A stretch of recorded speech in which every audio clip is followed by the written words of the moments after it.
Title: The Whisper Tree of Briars Hollow. Chapter 1. The Hollow That Time.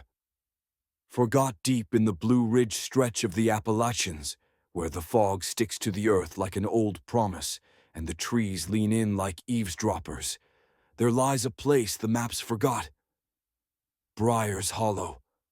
Tucked beyond an old washed-out mining road and surrounded by thorny underbrush, locals claimed the hollow couldn't be found unless it wanted you to find it. It was said that if you stood silent long enough near the ridgeline, the wind would start talking to you, not with whistling or rustling, but in actual words. Folks stopped going near it after 54 when Missy Ragsdale vanished with a jar of lightning bugs and a flower crown. All they found was her shoes, toes pointed into the woods. Still, the Beasley family stayed. 3 generations rooted into the earth like the white oaks that crowned their homestead. They were a strange folk, mountain blood, deep and quiet. Hazel Beasley, the last of them, was a woman of 82, with hair like threadbare cotton and eyes the color of creek moss. She lived alone in the crooked farmhouse, speaking only to her dog and, some say, the trees. Chapter 2. The Letter in Asheville. A world away in both time and spirit, 27-year-old folklorist Iris Whitlow stumbled on a half-burned ledger in the back room of an antique bookstore. Inside was a name, Hazel Beasley. Beneath it, a scribbled line, last known keeper of the Whisper Tree. Her fingers tingled. She'd read whispers in old WPA field notes, hints of mountain trees that remembered blood, that sang secrets in sleep. Legends of women who walked the woods barefoot, who knew when someone died just by how the wind shifted. But the Whisper Tree, that was different. It was the root of a forgotten branch of Appalachian folklore, a relic of old-world mysticism interwoven with Cherokee stories and Scots-Irish lore. The Hollow called her, though she didn't know it yet. Chapter 3. Arrival Iris arrived on a rain-laced Thursday in late October, carrying nothing but a field recorder, a leather journal, and a heart full of obsession. The road narrowed until it turned to stone, then gravel, then roots. Her rental car wheezed like a dying mule. Hazel was waiting on the porch, as if she knew. "City girl," she said, squinting. "You smell like paper and questions." Inside, the house was filled with jars, bone, flour, ash, feathers. A mobile of teeth hung over the hearth. Iris tried not to stare.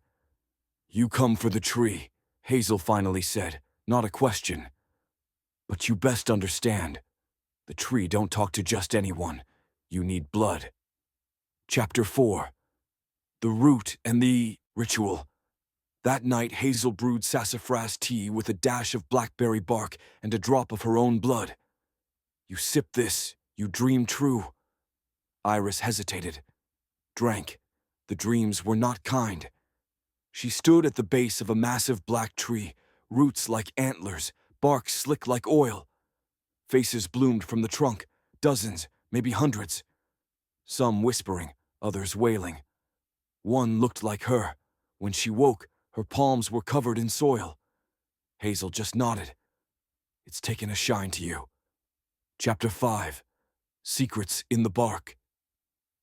Each night, Iris returned to the tree deep in the woods, following paths that changed behind her. She left offerings, strands of hair, copper coins, burnt sugar.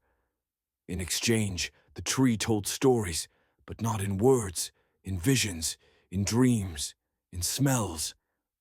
She smelled fire and knew about the mining accident in 1903.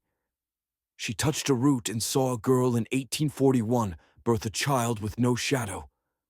One night, the tree showed her Hazel, younger, angry, sobbing, cutting a man's throat and burying him in the hollow.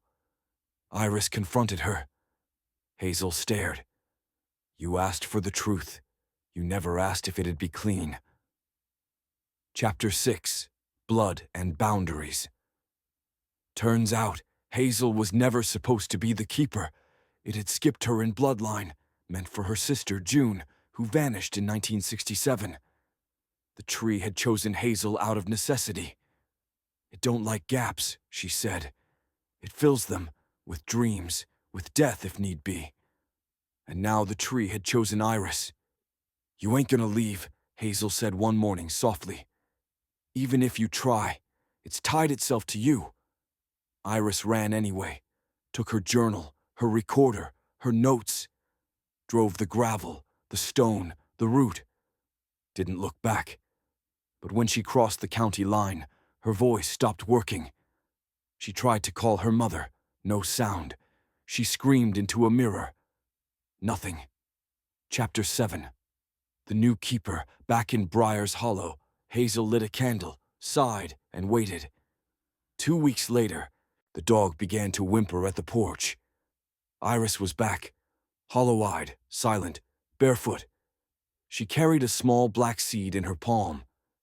Hazel wept, not out of sadness, but relief. It's done then.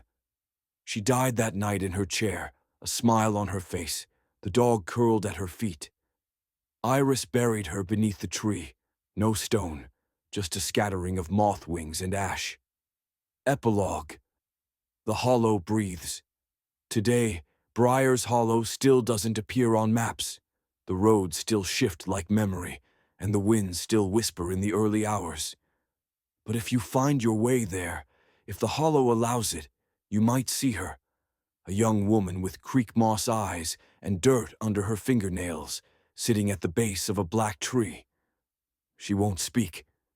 But if you listen, truly listen, you might hear the stories in the wind, and they might know your name.